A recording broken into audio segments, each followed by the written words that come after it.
Masu sauraro, a labaran namu na yau za ku ji yadda ake ci gaba da gwabza faɗa tsakanin Ukraine da Rasha. Shugabannin tsaron Amurka suna takatsantsan wajen bambancewa tsakanin goyon baya da Washington ke ci gaba da baiwa Ukraine a yakin da take yi da Rasha, da kuma cewa Amurka a ƙashin kanta ba ta yaƙi da Rasha.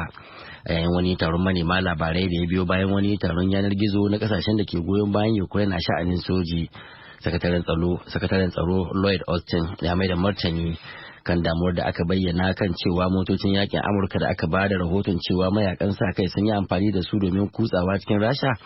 Moscow na iya amfani da su a zaman hujja domin sanya Amurka a cikin yakin.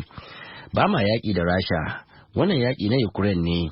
Manufarmu shine tabbatar da cewa muna yin duk wani abin da za mu iya domin tabbatar da samun nasarar Ukraine, in ji Austin.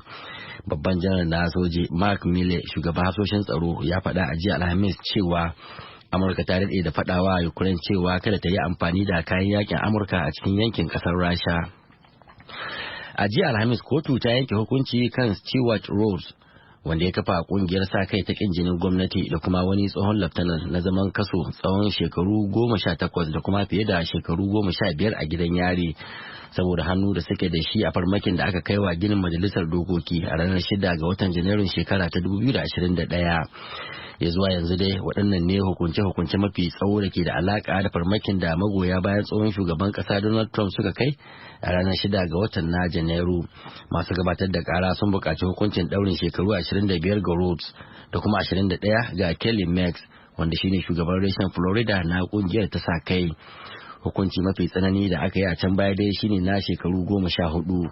A cikin watan Nuwamba ne aka sami Rhodes da Max da laifin haɗa baki kan ƙin jinin gwamnatin Amurka na jagorantar mummunan farmaki na zub da jini a yayin da majalisar dokoki take shirin tabbatar da nasarar zaben Joe Biden akan Trump. Wata babbar kungiyar bada agaji ta soki lamirin kasar Girka kan yadda take musgunawa masu neman mafaka a tsibirin Lesbos.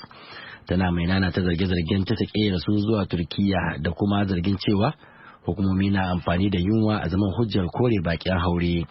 Kungiyar likitocin da ba su da sanke da aka fi sani da Doctors Without Borders ta faɗa a wata sanarwa jiya Alhamis cewa yanayin masu neman mafaka a gabashin tsibirin tekun Aegean yana ci gaba da taɓarɓarewa. Athens ta yi ta nana ta musanta waɗannan zarge-zargen na cewa tana ta sakiyar bakin haure ba bisa ka'ida ba.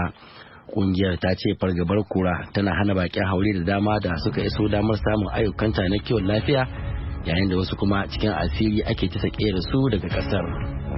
Masu sauraro, kada dai ku manta ku danna mana subscribe, kana kuma ku danna mana ƙararrawa domin samun shirye-shiryenmu da zarar mun ɗora.